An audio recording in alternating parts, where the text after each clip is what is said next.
You are now listening to theGrio's Black Podcast Network, Black Culture Amplified. What's going on, everybody? Welcome to Dear Culture, the podcast for, by, and about the culture here on the TheGrio Black Podcast Network. I'm your host, Panama Jackson, and I want to welcome you to our podcast here at Dear Culture. Make sure you subscribe and give us a like over there and everywhere you listen to your podcast. It really matters. We appreciate it. We appreciate you. We thank you for listening. And because we appreciate you so much, every now and then we get an opportunity to go out and have a conversation with a genuine culture maker and influencer and game changer. And that's who we got today. Let me tell you, our guest today is somebody who I personally consider to be one of the greatest rappers of all time. Somebody who's in my personal GOAT conversation. This is a person who brought us the 4-album run of America's Most Wanted, Death Certificate, The Predator, Lethal Injection. He was a part of NWA. He's the scribe for one of the greatest songs in hip hop history, F the Police. He brought us Friday. He's a writer, director, producer. I mean, in the words of Big Red from the Five Heartbeats, what do you don't do? I think it's obvious who my guest is today. Here's one more thing. He is the co-founder of the Big Three, which is a basketball league that features 3-on-3 games with former NBA stars and players who are out touring the country. But today's guest deserves all the flowers that we can possibly give. I'm speaking of none other than Ice Cube. What's happening, man? How you feel? How you doing, brother? And thank you so much for being here. It's truly an honor. And I want to talk to you about the Big Three. That's a magic number. Got the homies balling out for the whole damn summer in that 4-point circle with that ghost ball of purple. If you check the roster, got a 3-head monster now. Most of the scores are very close. Like people who get to 50 first, it's not like they're blowing people out. Like it's competitive enough. And you know, what you brought up, there's a couple things that I want to bring up. Recently I saw your video. You're on this, Fuck the Gatekeepers podcast tour. Really, I don't give a fuck about working with the NBA. What I want them to do when I say work with us is to stop working against us. Stop doing that bullshit behind the scenes that we know you're doing. I saw that. I saw the video, and then, I saw clips from your conversation recently with Joe Rogan about, the media not being supportive and effectively the NBA kind of being in the way. I don't know if holding you back, but not allowing the space to succeed. They're actually going behind our back and talking to networks. They're talking to sponsors, companies, brands who advertise with basketball, advertise in the NBA. And they're going to personalities, they're players who are on air and telling them basically not to speak about the Big Three. We've heard it from very reputable sources, and sometimes out of the companies, either CEO, CMO, COO. These guys are, they tell us straight up, if you guys work it out with the NBA, we can do something with you. And they're basically saying, if you don't, we can't. And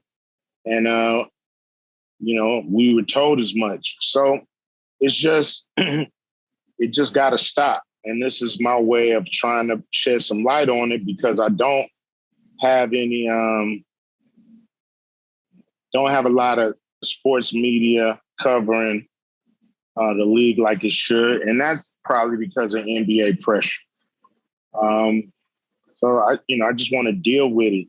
If the NBA is suppressing media coverage and all of this and getting in the way, like, why do you think that is? Because this is not even a league that's in competition directly with the NBA. I mean, it doesn't even occur during the same time frame. It has former players involved and it's, it's. What do you think leads to that? It could be a couple of things. I don't know the direct reason. I'm speculating, but NBA believe they own basketball, and they don't like the fact that we changing the game, that we've pushed the game, but our game. We haven't touched the NBA.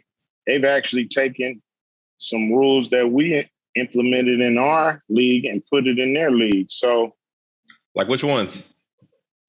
Players picking their own team during the All-Star game. You know, that's straight out of the big three.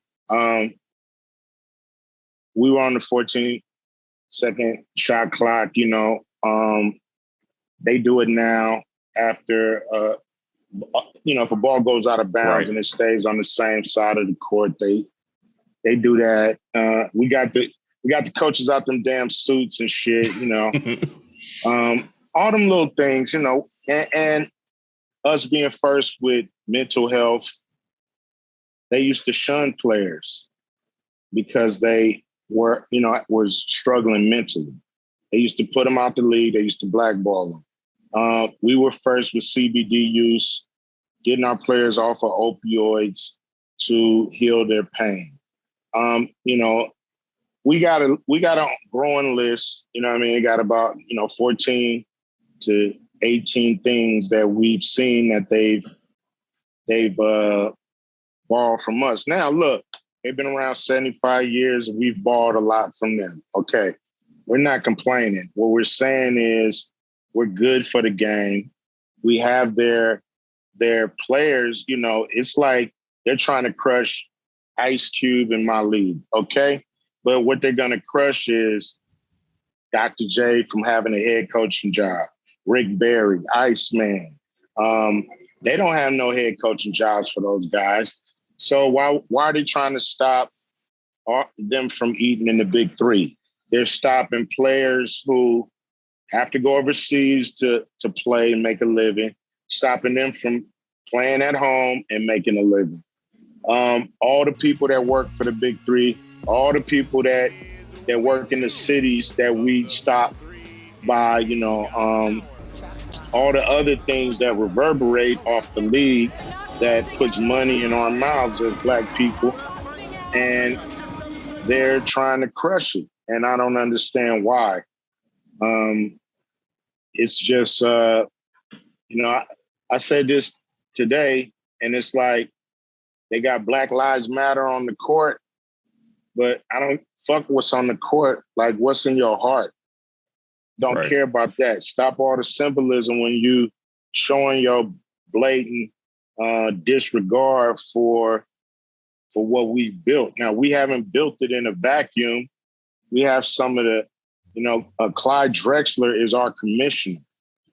We have some of the greatest players to ever touch a basketball, endorse this league, be a part of this league for 6 years. They've come back every year, which shows that we're doing something right. We're not, this is not some scrub shit. So they got to respect it straight up. And if they don't, I'm going to make them respect it. That's what I'm out to do. You know what I mean? They're going to respect what we're doing. Or they just going, we just going to move furniture. We're just going to continue to move furniture. One of my favorite phrases in Black America. When I watched that initial video where you posted a couple of days ago about going on, speaking up about gatekeepers and not being part of the club and all of that, you spoke specifically about like the media and mainstream media not providing, I guess, space and coverage for what you all are doing. And It's funny because the first thing I did when I watched the video was I went to go look to see who covered it. And I didn't see but one, I think, mainstream media coverage of that type of thing. And it's interesting because I'm like, well, this kind of validates the point. You would think somebody of prominence in the league speaking so, straightforwardly and quote unquote controversially about the league would get more coverage, but it's not there. So I guess I wonder for you, what would you like the mainstream media to cover more of? Like, what do you want the mainstream media to how do you want them to engage with the big three? I mean, just report on the league for people that, care about the league. I just want them to cover us. They cover all the other leagues. Our ratings are better than MLS. Our ratings are better than NHL. They cover both of those. Wow. So, we're doing the numbers. It's not just some side thing that's not doing numbers.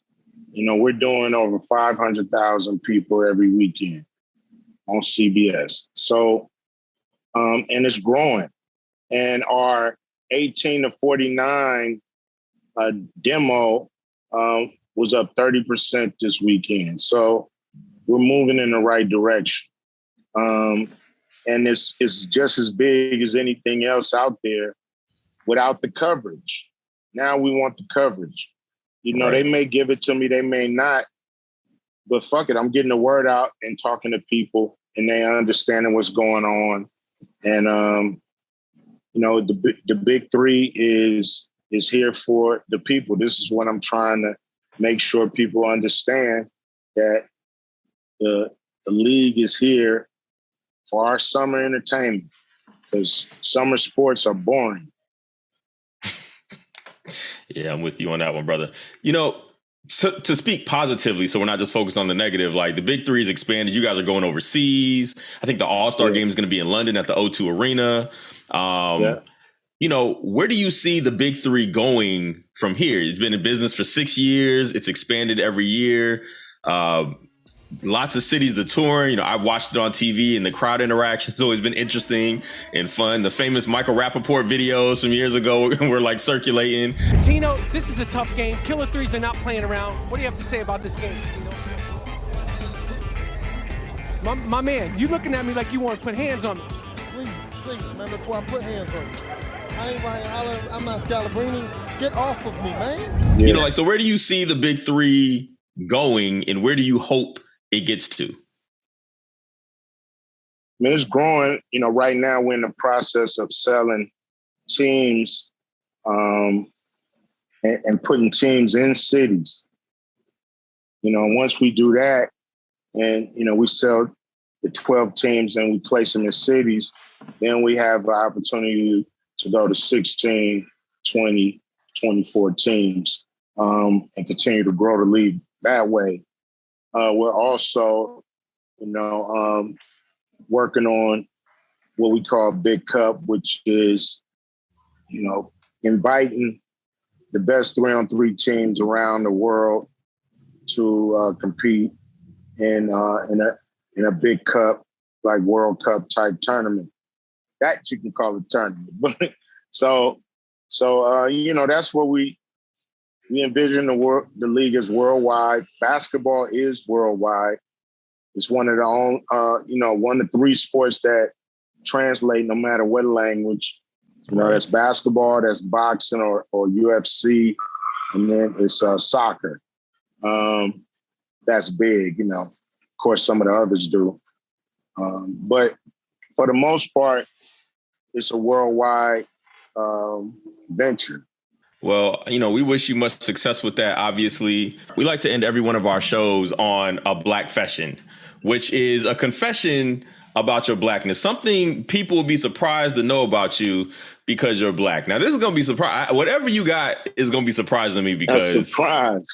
Something people will be surprised, you know, like people throw food out there. You would be surprised how many people have not seen Friday, even though they can quote every line from the movie. People who don't eat chicken. So what is something about Ice Cube that people will be surprised to know, especially because of who you are? Damn. Lord have mercy, man. You got me going into the crates. That's where we want you to go. Go to the crates, brother. You're a movie maker. I don't know what your favorite movie is. You're one of the greatest rappers of all time. What's your favorite hip hop song? Like, of the things you create, what are your favorite versions of those things? That would be interesting to know. My favorite movie is Jaws. To me, it's just the perfect movie. And probably, you know, when I saw it, it just hit different because, you know, it was the first time something like that was put together on that level. Right. Favorite hip hop song, you know, I gotta say, some from Public Enemy, you know, Welcome to the Terror Dome. But welcome to the Terror Dome. Public Enemy your favorite rap group that you're not involved with, that you're not a part of? Run DMC is my favorite rap group. Chuck D is my favorite rapper of all time. That's so funny because I view Chuck D is like, in my mind, y'all are peers, but it also makes so much sense because I remember when you were younger, people like Ice Cube is like the West Coast Chuck D kind of thing, like that same, y'all got that same spirit, and that's why everybody was afraid of y'all for so long. It was that type of thing, the speak truth to power thing. So that makes a lot of sense to me. Yeah, he showed, when you got the mic, what you really supposed to do with it. Absolutely, as did you. If you enjoyed that conversation that I just had with Ice Cube about the Big Three League, his basketball league that's traveling around the country, make sure that you stay tuned and subscribe to Dear Culture and give us a like. Make sure you hit that like. It matters. I would really appreciate it. But make sure you stay tuned to the rest of the conversation that I had with Ice Cube, where I had an opportunity to talk to him about 50 years of hip hop, his own space in the hip hop game, and how he's been so successful. So make sure you stay tuned for the second part of this conversation with Ice Cube. Dear Culture, have a black one.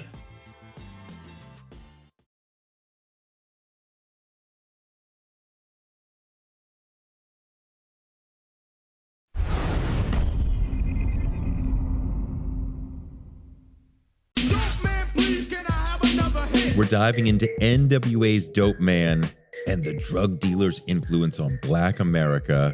You couldn't be like no soft, smiling, happy-go-lucky drug dealer.